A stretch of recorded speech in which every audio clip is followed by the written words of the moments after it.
Okay, scholars. So in the last videos, we talked a little bit about social stratification and what it is.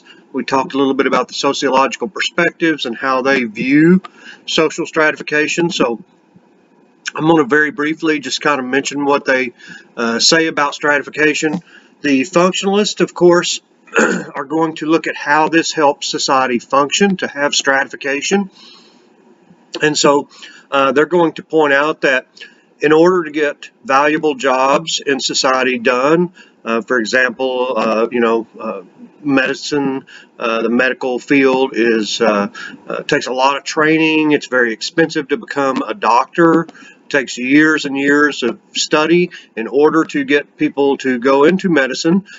We offer fairly high standards of living and fairly high salaries to become a physician.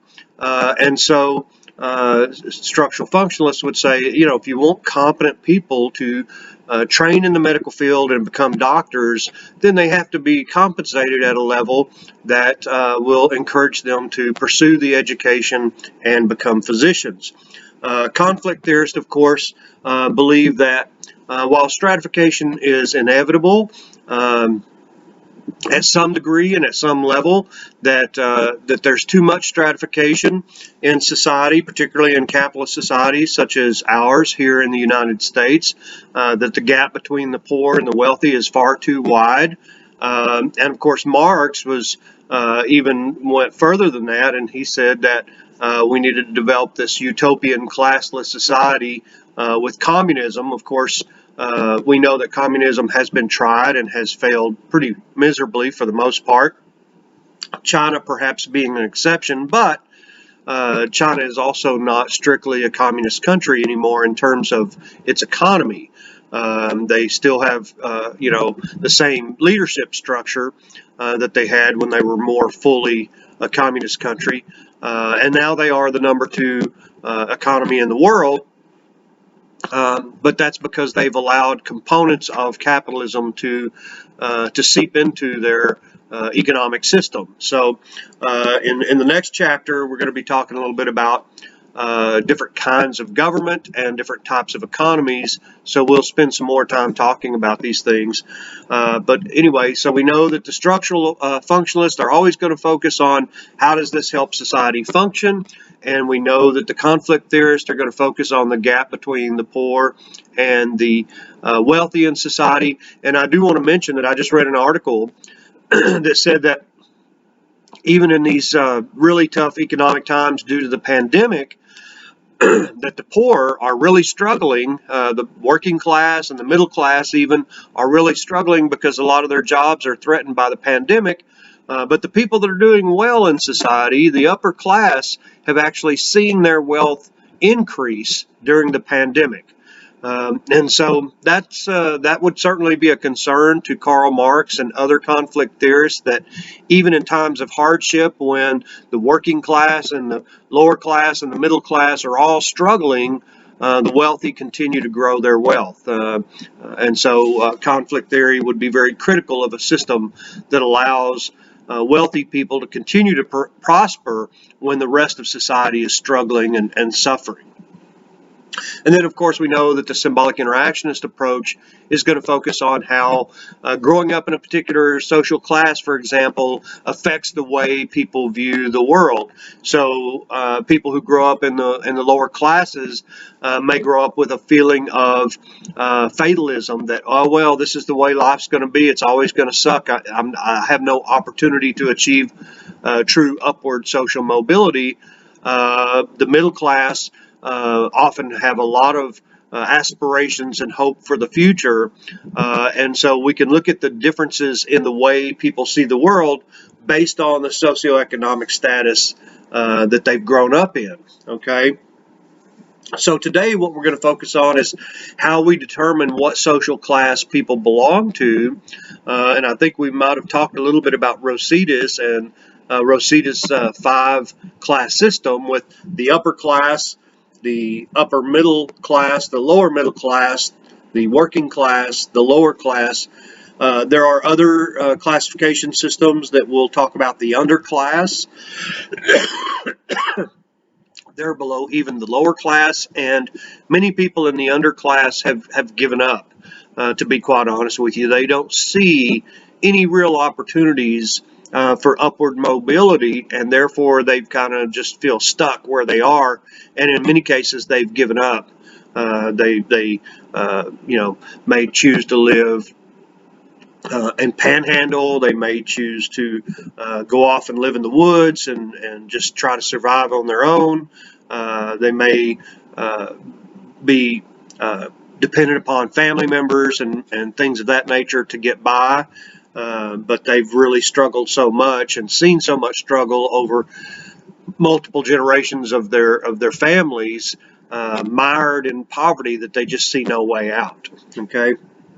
And then we could divide the upper class into the upper class and the lower class, which some sociologists have done.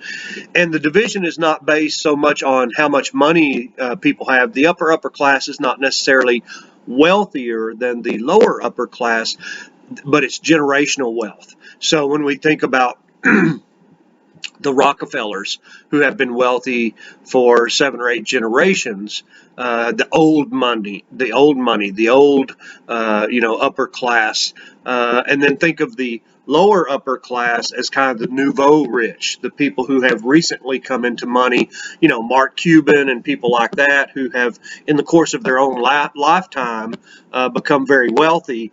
They would be considered part of the lower upper class, as opposed to families that have had wealth for several generations. Those would be the upper class.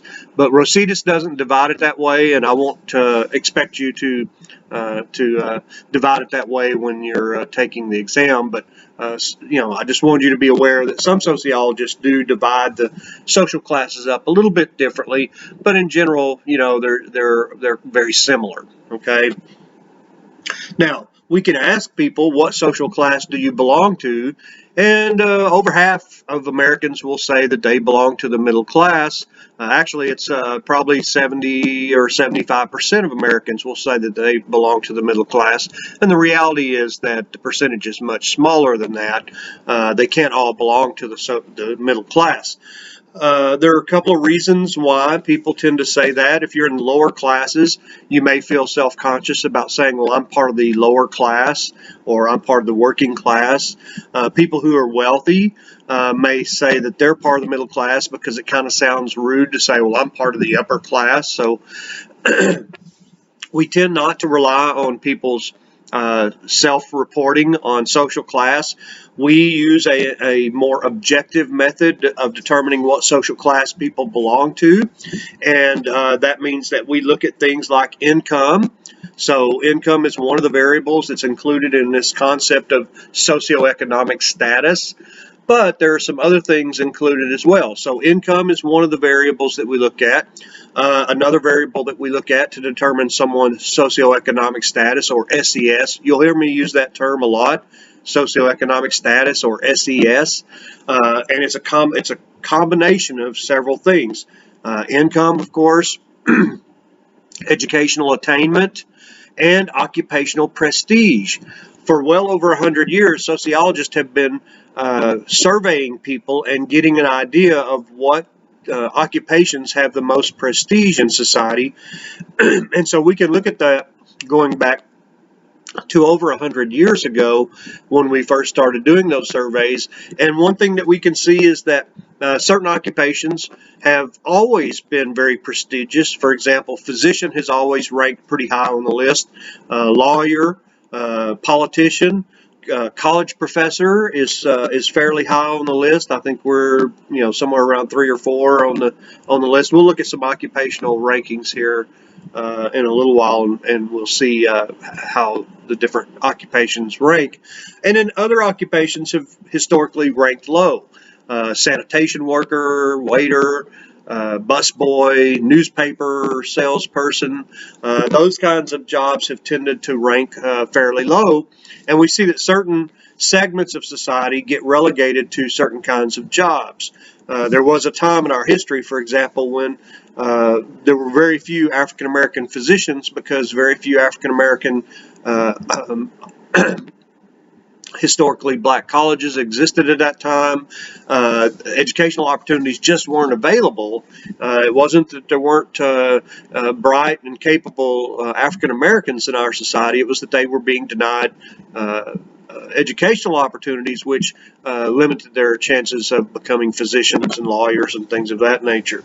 So thankfully, we did see an increase in educational opportunities for African Americans with the development of a number of historically black colleges and universities. And of course, today we see quite a few more African Americans and people of other ethnic backgrounds going into medicine who a generation or 2 generations ago would have been denied those opportunities. Okay. So we said that when we're trying to measure socioeconomic status, we use income, we use educational attainment, we use occupational prestige, and most recently we've added another variable, and that is location of residence. Okay, and the reason that that has become a variable is that we know that the cost of living varies significantly across this country. For example, if you ever watch HGTV, you know that housing in California and New York is extremely, extremely expensive compared to housing in Texas, for example. So a house in Texas that might cost $250,000 might cost $1 million or $1.25 million in California, just due to the difference in the standard of living, okay, and the cost of living. So we also need to include place of residence in our calculations of what social class people belong to, because clearly it costs significantly more to live in certain parts of the country than in other parts of the country. But this objective measurement now, we've got 4 criteria: income, occupational prestige, educational attainment, and place of residence. If we know those 4 variables about someone, we can make some generalizations about what their lives are like, what social class they belong to, what kinds of activities they engage in. Someone who is in the working class is probably somewhat more likely to belong to a bowling league or a dart league or a softball league than the yacht club. That doesn't mean that there's not anybody in the working class that belongs to the yacht clubs, although I suspect it's a very, very small percentage, because belonging to the yacht club tends to be very expensive. And so most people in the lower classes and the working classes cannot avail themselves of those kinds of activities. That's why there was a time when being a golfer was very, very tied to someone's socioeconomic status. But today, with the growth in municipal courses, more people are golfing that perhaps in past generations really wouldn't have had very many opportunities to join a country club or join a golf course and play regularly. Okay, so sociologists are not just interested in what social class people belong to. They're interested in what are some of the characteristics that we see of those social classes. How do they differ from each other? And they differ in a lot of ways. My parents, even though I grew up in kind of a lower middle class family, my parents came from lower class families with very little education. And so when we would go to meet the teacher night, my parents were always asking my teacher, well, is he behaving himself in class? That's a very lower class or working class kind of question that parents ask teachers at meet the teacher night. A more working or more middle class question would have been, what can we do to help our son be more successful in his classes? Is he doing a quality work, and is he learning the material that he needs to learn? And so when I would go and meet the teacher, having now grown up in kind of a middle class family, when I would go and meet my daughter's teacher, I would ask her, is there something we need to be doing to help her be successful in your classroom, rather than focusing on behavior and acting appropriately in school.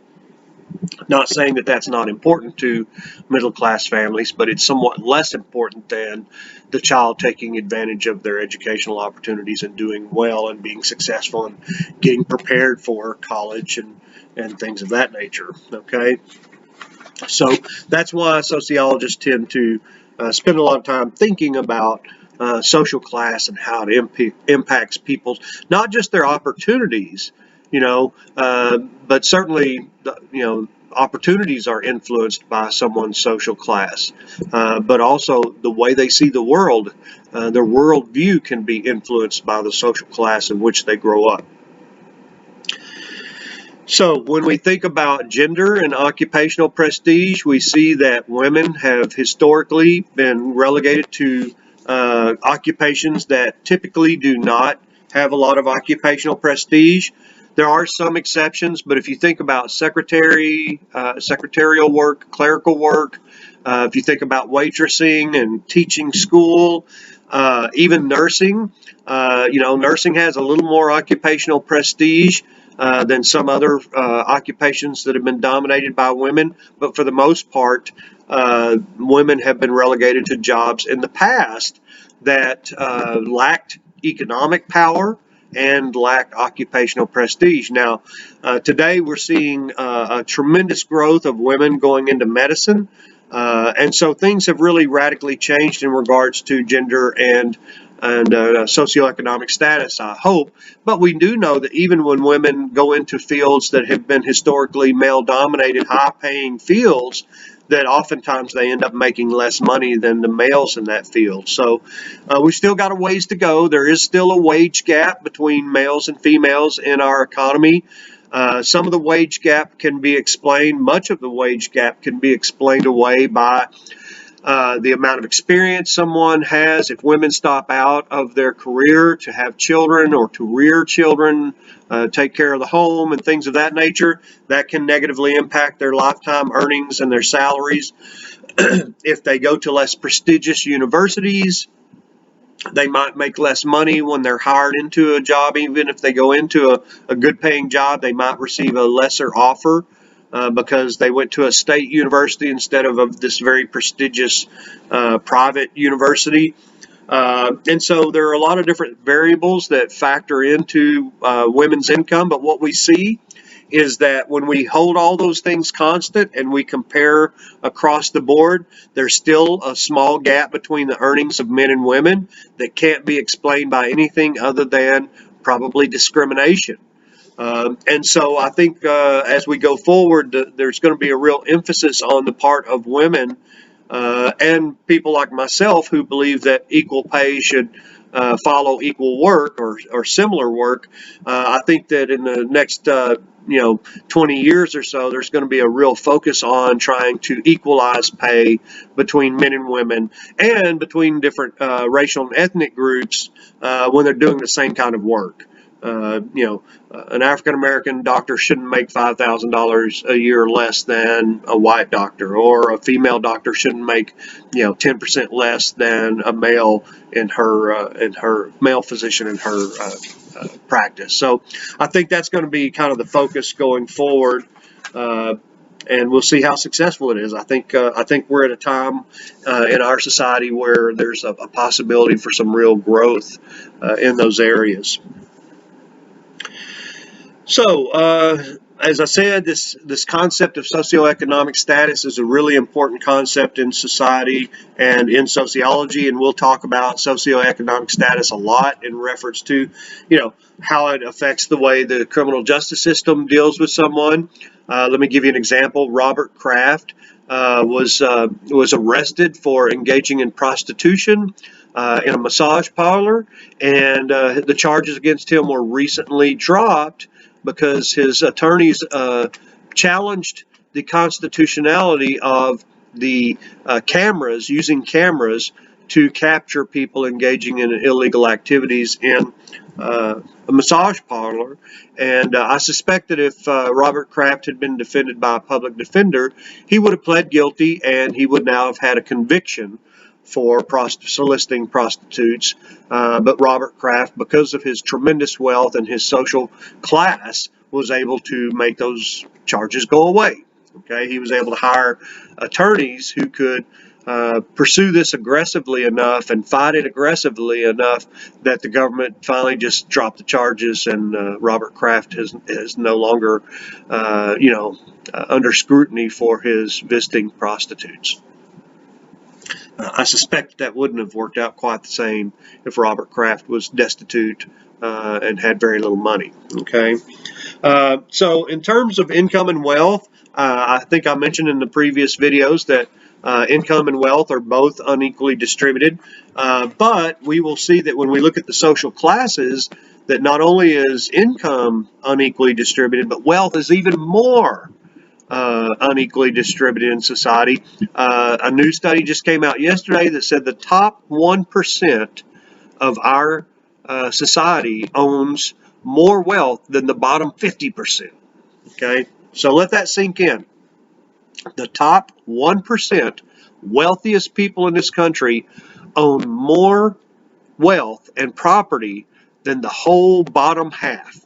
Okay, so essentially 50% of our country really have very little wealth, but the top 1% have tremendous wealth. So, there is tremendous disparity between the upper class and everybody else. Okay. So there has been a modest redistribution of income over the past 80 years or so, and that redistribution has not always benefited the lower classes. I need to point that out. It has not always been a benefit to the poor or even the middle class. And the past 30 years of tax policies have tended to increase that income inequality. So President Trump, when he was first elected to office, engaged in a tax cut that he said was going to help all Americans. And what we see when we now look at the impact of that tax policy is that wealthy people got wealthier, and the lower and middle classes got a little bit of a taste of some tax cuts, but we didn't really get a whole lot. And our tax cuts are expected to expire in about another 4 or 5 years, whereas the tax cuts for the very wealthiest were more permanent. Okay, and we know that those are going to continue for at least 10 years. Unless the law is changed. So when we look at and analyze those policies and say, well, how has that affected American families? We see that wealthy families have benefited tremendously, but middle class and working class families really didn't see their lives change hardly at all. Okay, so this idea of giving more money to wealthy people and it will trickle down to the lower classes, the trickle never gets there. What corporations did with their tax breaks is they went out and bought up all their stock, or maybe not all of it, but a large section of their stock. They bought that back up, which caused stock prices to go up, and that increased the stock market, but it didn't do much for working Americans. And so, I think there's kind of fundamental disagreement about what kinds of tax cuts really benefit Americans. I think if you give money to the lower classes, the working class and the middle class, they go out and spend that money and they stimulate the economy, and it changes hands many times.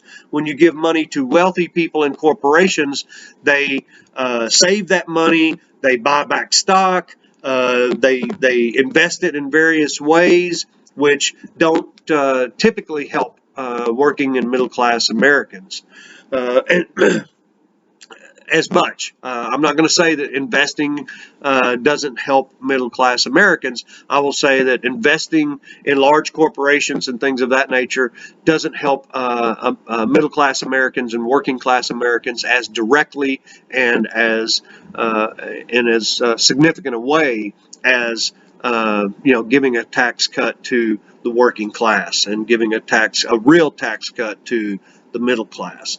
So our tax policies, there was a time when 76% of our income, of the wealthy's income, was paid in taxes, and so there was a time when this country, I shouldn't say it that way, the effective tax rate for the very wealthy was once 76%, up until the time that Ronald Reagan became president, and it basically was cut in half.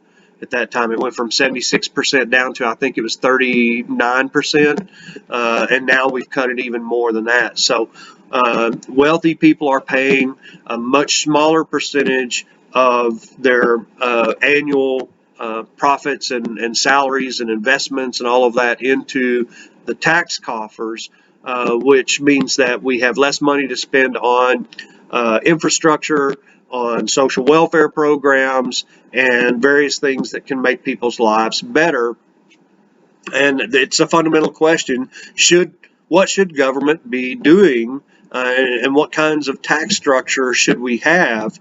You know, I certainly believe that wealthy people who make a tremendous amount of money should pay a bigger percentage of the load. You know, they're able to use the infrastructure, the highways and the airports and all the things that are out there, the electrical grid, all of that stuff, the water system. They're able to use those things in their factories to generate products and make tremendous wealth. To me, it seems logical that they should be paying a significantly larger percentage of the burden to meet society's needs. But you know, not everybody agrees with that. So, and that's okay. That's that's America. We have our rights to different opinions. But you know, if you're going to have a contract, a social contract with society, and say you're giving up some of your rights in exchange for protection and all of these kind, social justice and those kinds of things, then there has to be some social justice and there has to be some benefits to the lower classes and the working classes, or it's really not in their interest to continue to participate. Which is why you end up with people protesting and in some cases rioting because they don't feel that they are achieving social justice in this contract between the government and citizens. Okay.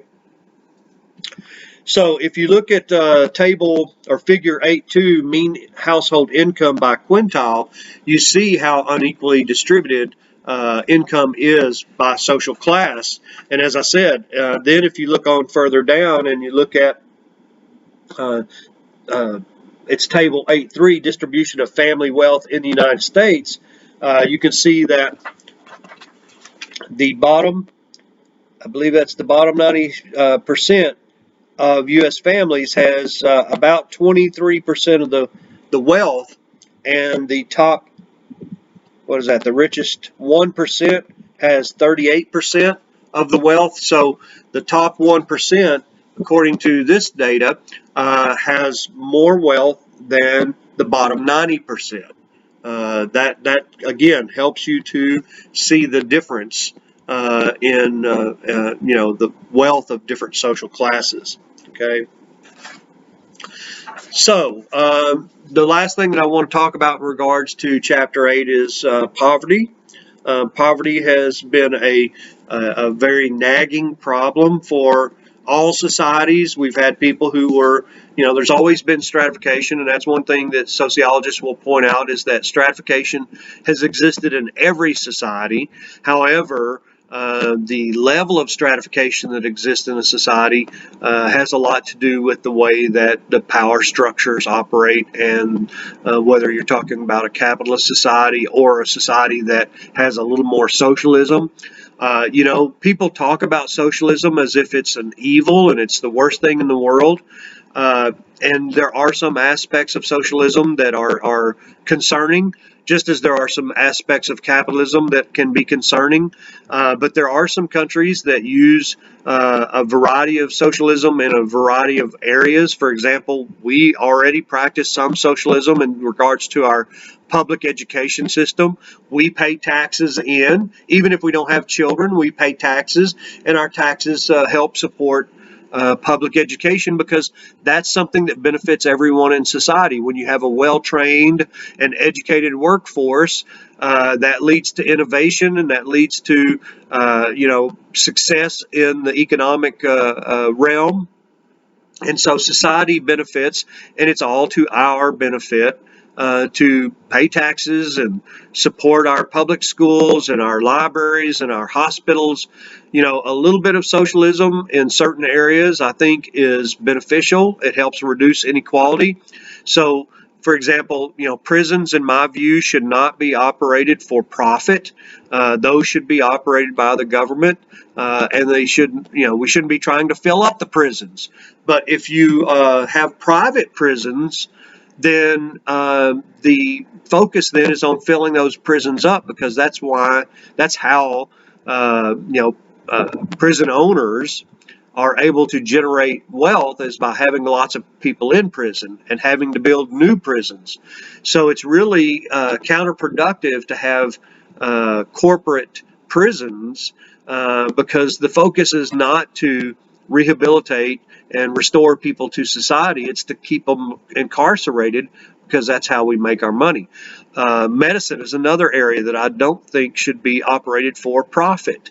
A little socialism in our medicine is not a horrible thing, because that means that we all pay taxes, which supports our doctors and our hospitals and our clinics, and we're all able then to go to the doctor when we're, for example, in the middle of a pandemic. We don't have to sit at home and worry and wonder if we've got COVID. We can actually go to the doctor and get tested and be treated, and hopefully that will help society as a whole by cutting down on the spread of this very horrible illness. Okay, so I'm not suggesting that we should become a socialist society in any way, manner, or form, but I do think that there are 2 or 3 industries in our society that could use a little larger dose of socialism.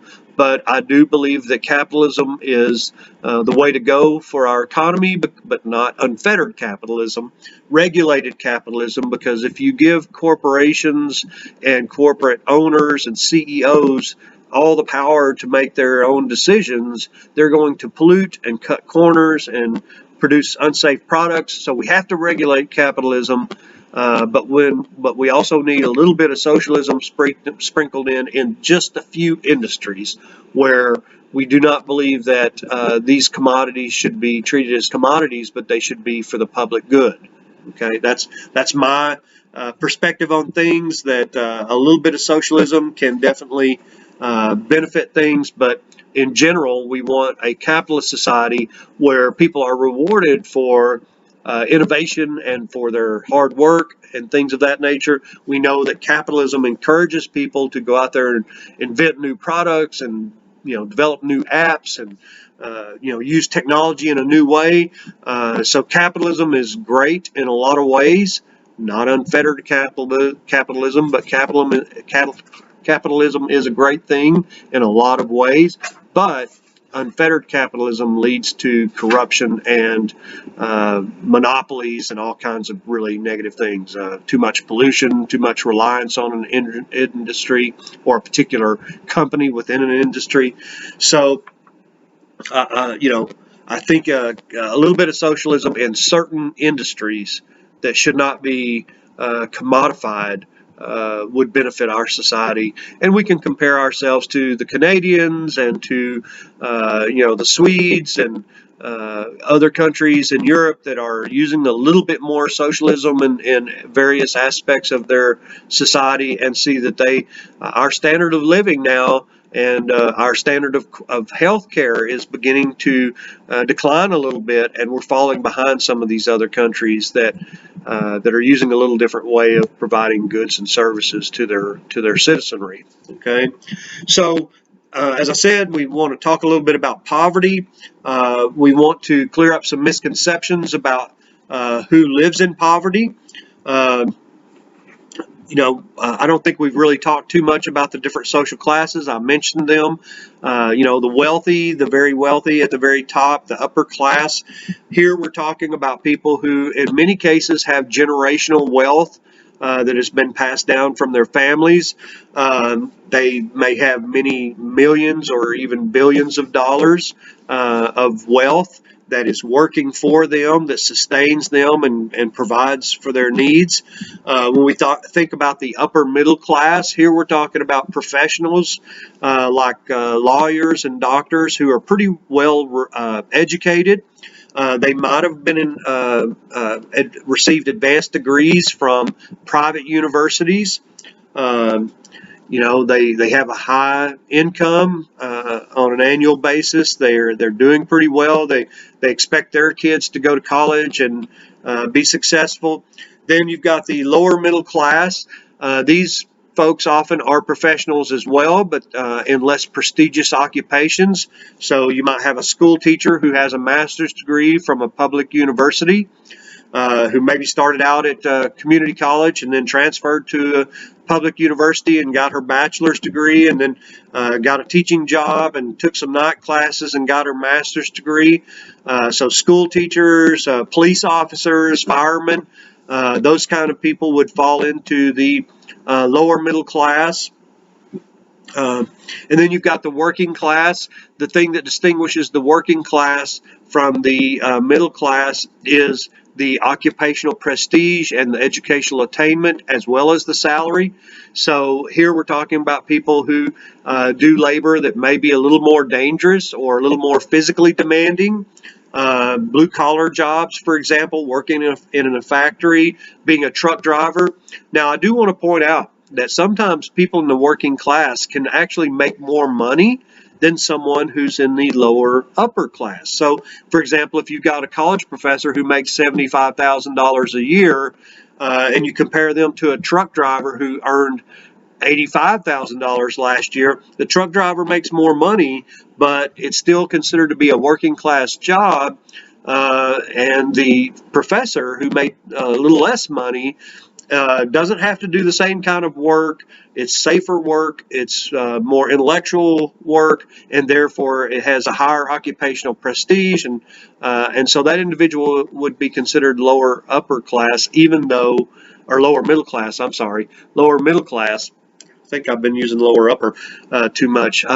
So you've got the upper class, then you've got the upper middle class, which is the professionals. Then you've got the lower middle class, which is lower level professionals like school teachers and police officers and things of that nature.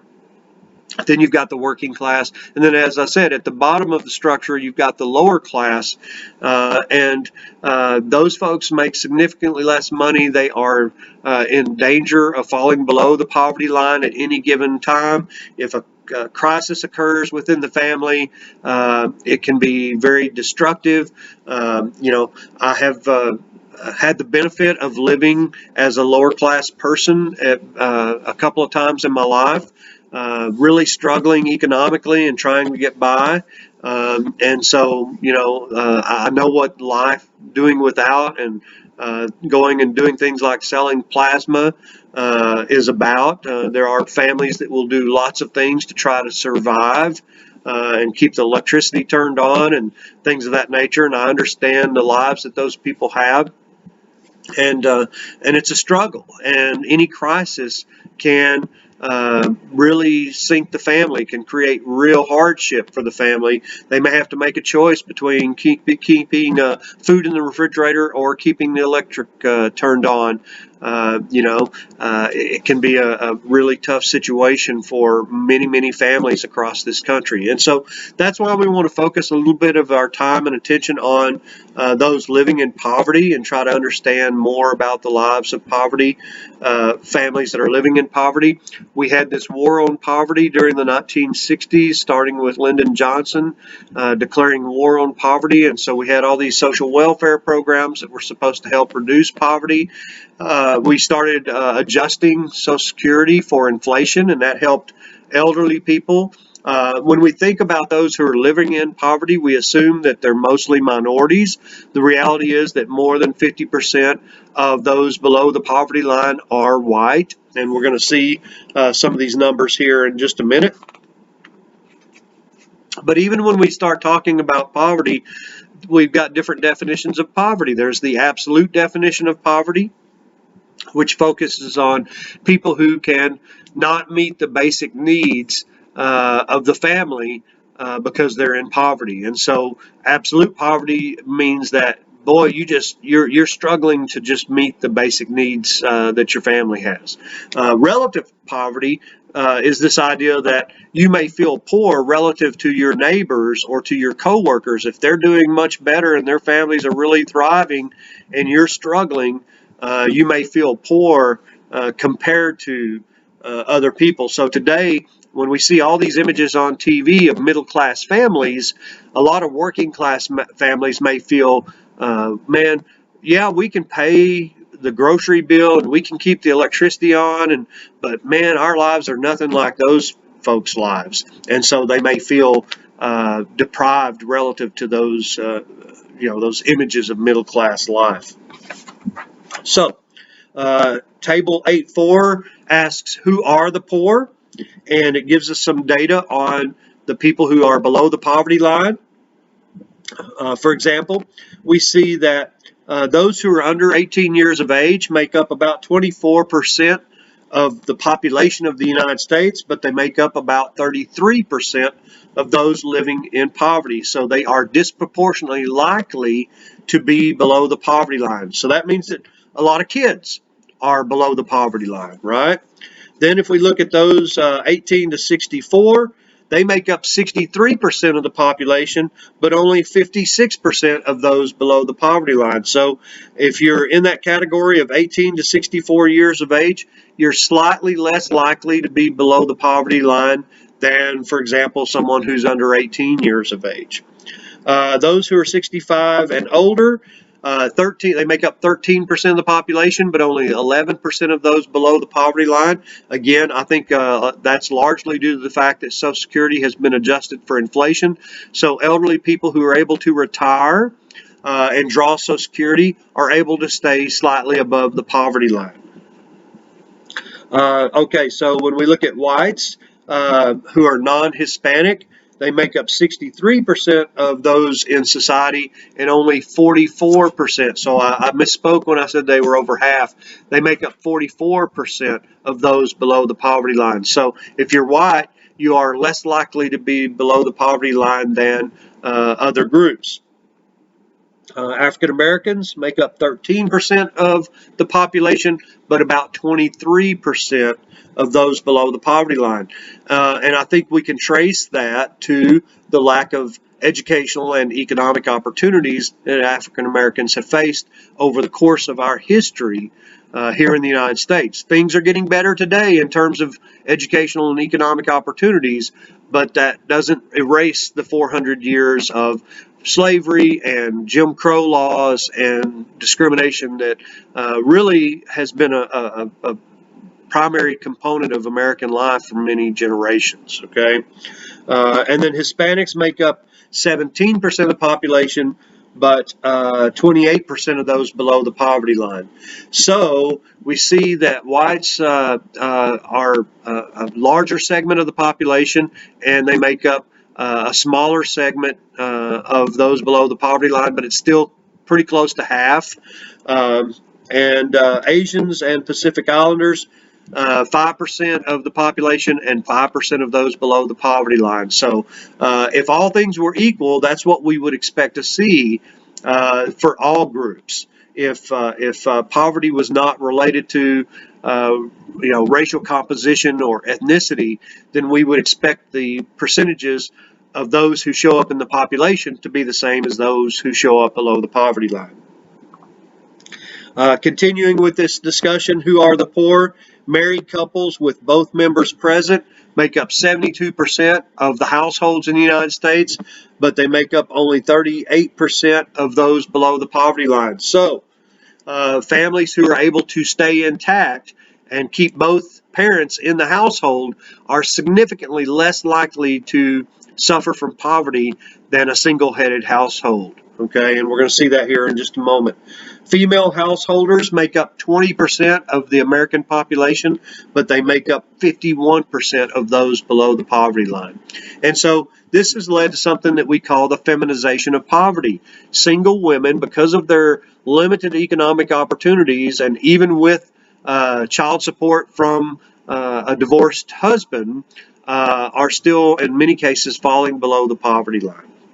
And the children that they're raising are growing up in a household below the poverty line in many cases. Those who are native born, 87% of the population are native born, and 84% of those below the poverty line are native born. Okay, so it's not that we've got this huge wave of immigrants who are coming in and taking up all the resources.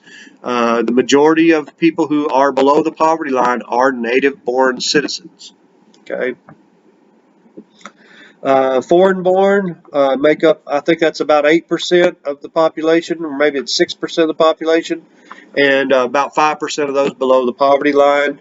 Uh, uh, People with disabilities make up 8% of the population, and they make up 18% of those below the poverty line. So you can see that there are some disadvantages that are really tied to socioeconomic status and falling into poverty.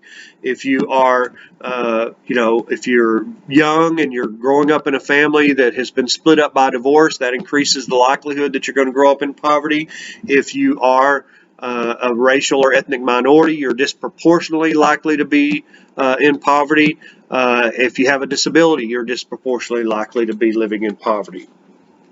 And as I said, we need to be concerned about this feminization of poverty, because that means that children are growing up in households of below the poverty line, and that affects their life chances and their worldview and their hopes for the future. I mentioned the underclass. Your text also talks a little bit about the underclass. They are defined as long-term poor who lack training and skills.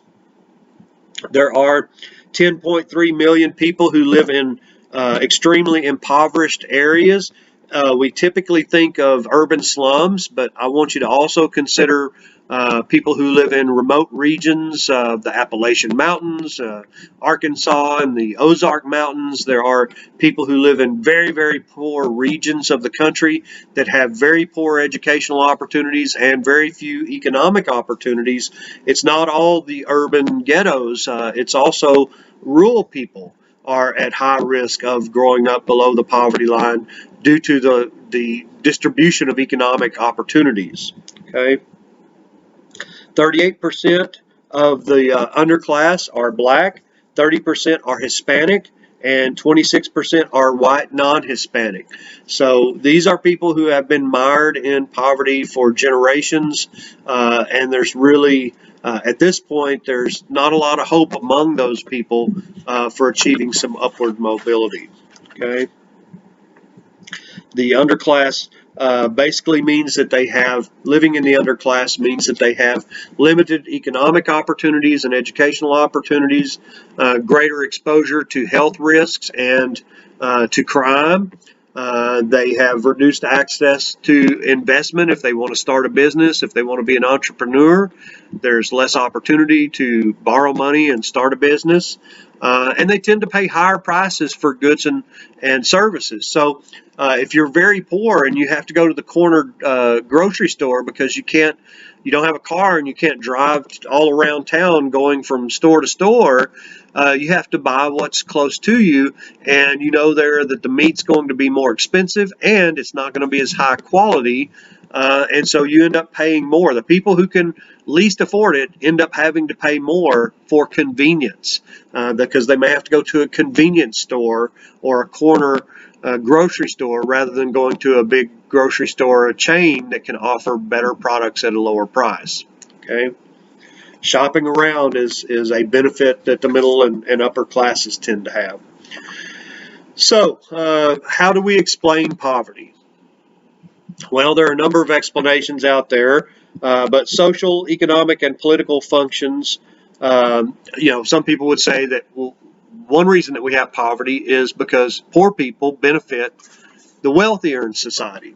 Okay, even functionalists would say that, well, having this pool of people who are struggling and who rely on low-paying jobs, that helps wealthier people. Wealthy people can get their lawns manicured and their homes cleaned, and all those kinds of things done much cheaper because there's this pool of people who are either unemployed or underemployed.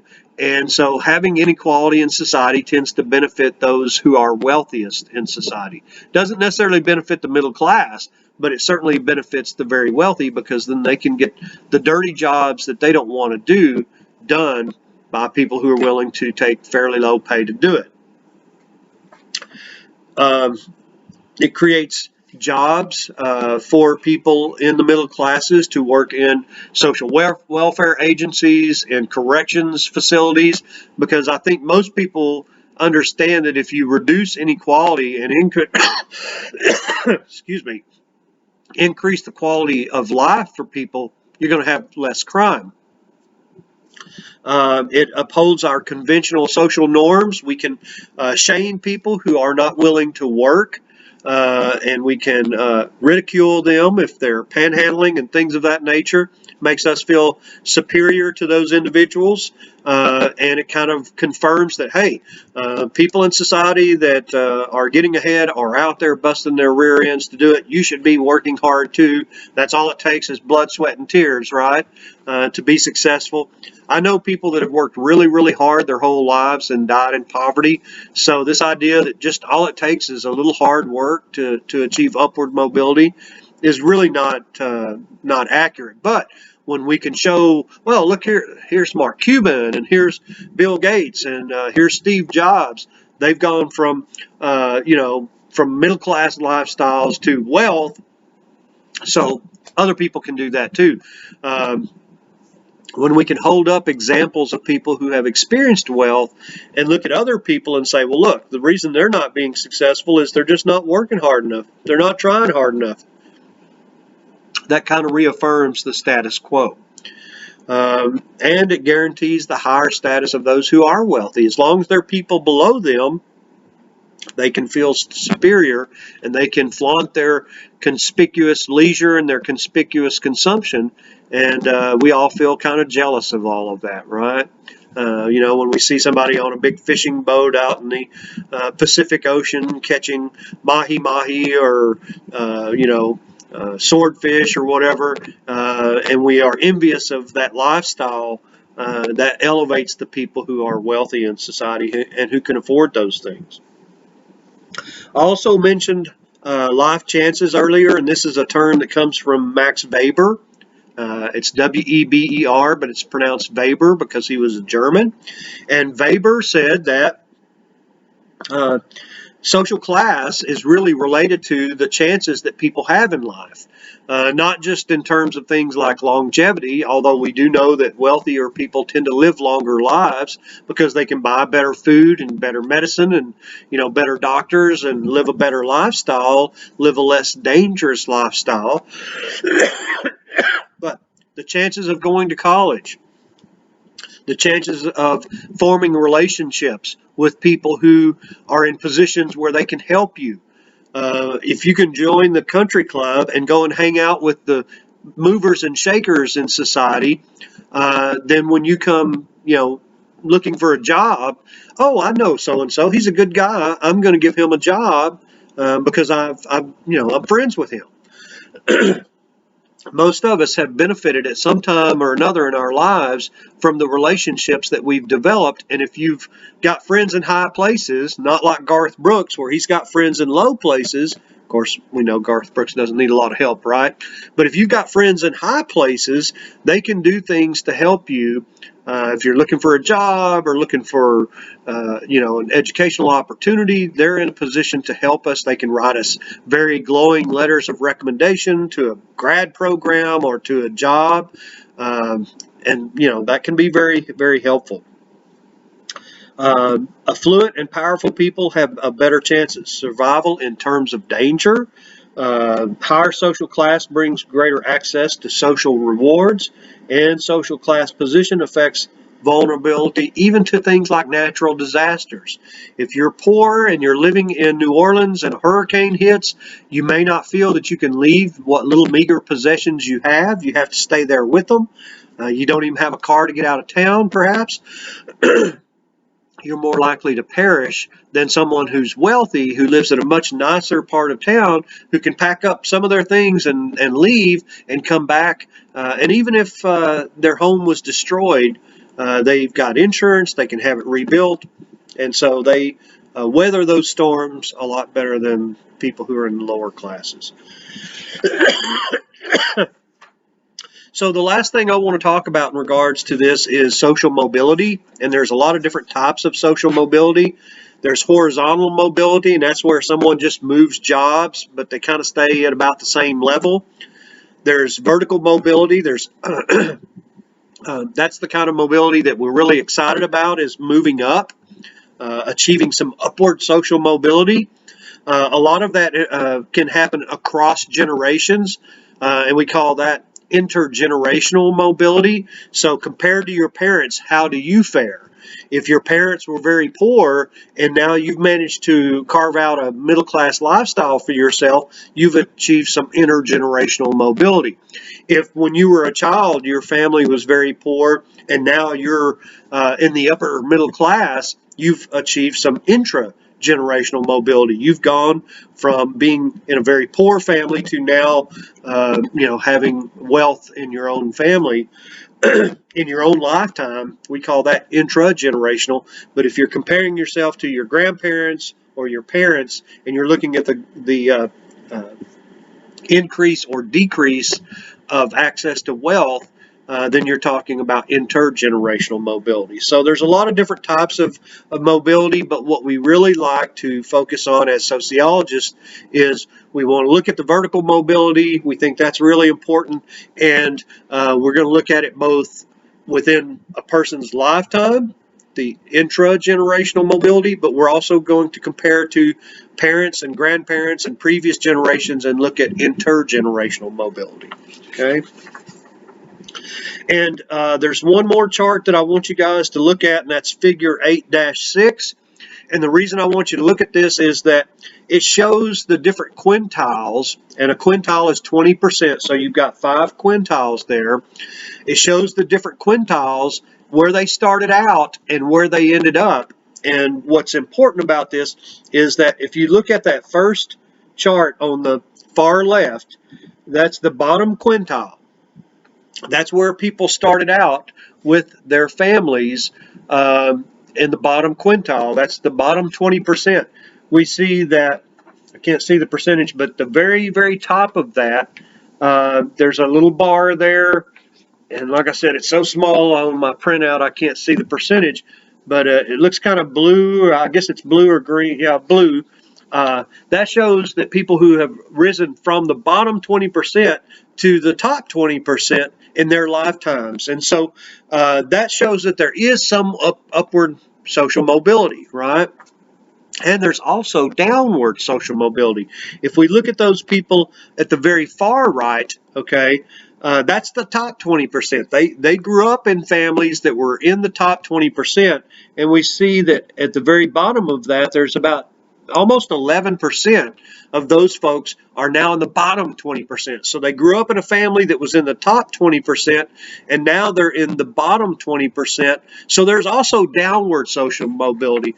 And, if there's any social justice in the world, there should be some upward mobility movement in mobility.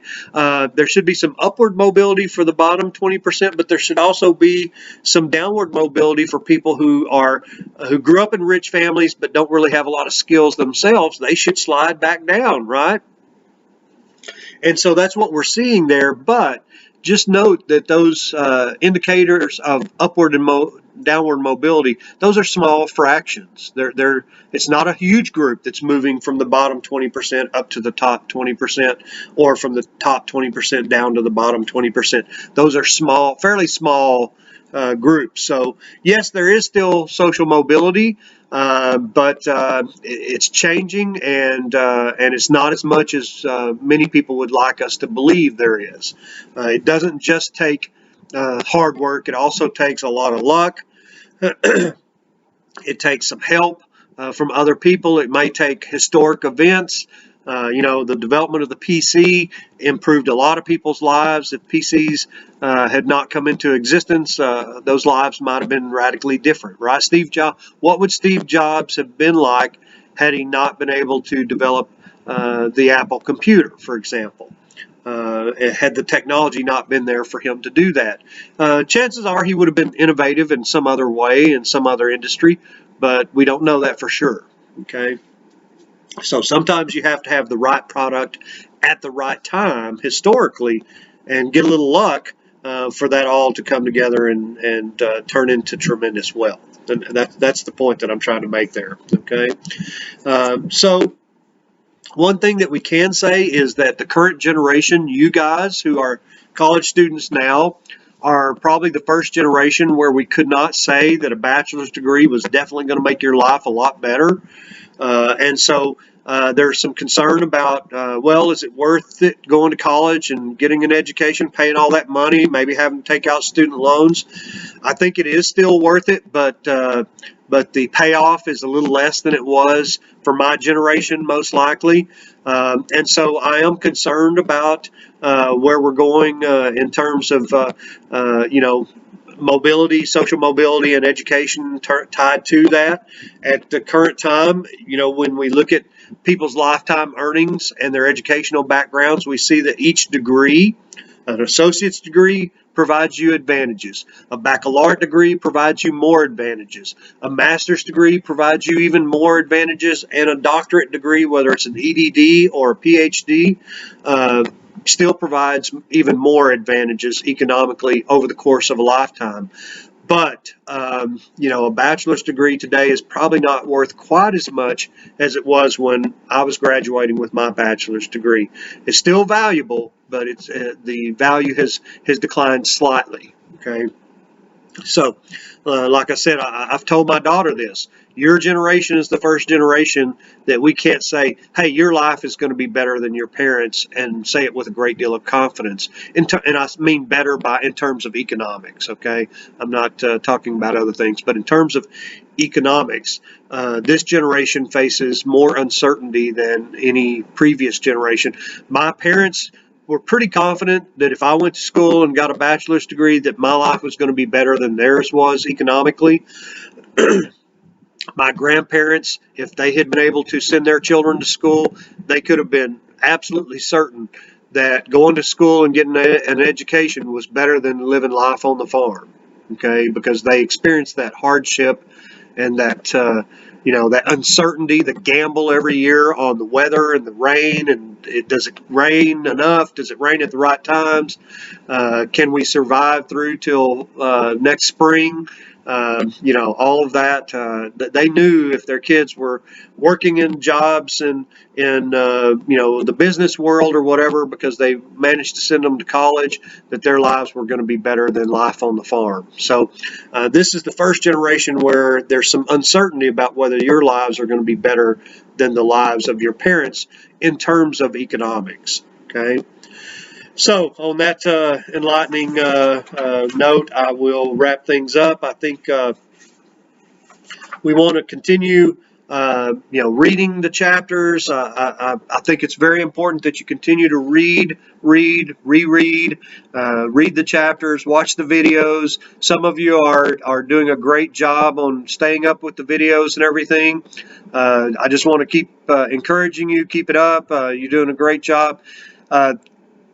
Sometimes it takes a little while for things to click for students, but eventually the light bulb will come on and you'll start to figure out what these sociologists are talking about and thinking about. So just hang in there. I recommend watching the Crash Course Sociology videos. Nicole Sweeney does a terrific job with that. So please watch those if there's something that I've confused you about, or that the textbook isn't quite clear on. Use those Crash Course videos. You can go in there and search. I think there are about 40 of them, and they're about 9.5 to 10.5 minutes long. Nicole's a lot more entertaining than I am and a lot easier to look at. So, take advantage of that. Use Quizlet. I don't have quizzes on Quizlet, but a lot of people who are using our textbook do. So you can go to Quizlet, search for Intro to Sociology. You'll see notes, you'll see outlines, you'll see quizzes that you can take and practice your retention and your recall for anticipation of the exams. Okay, so keep working hard, stay safe, and I'll be seeing you again very soon. Thank you.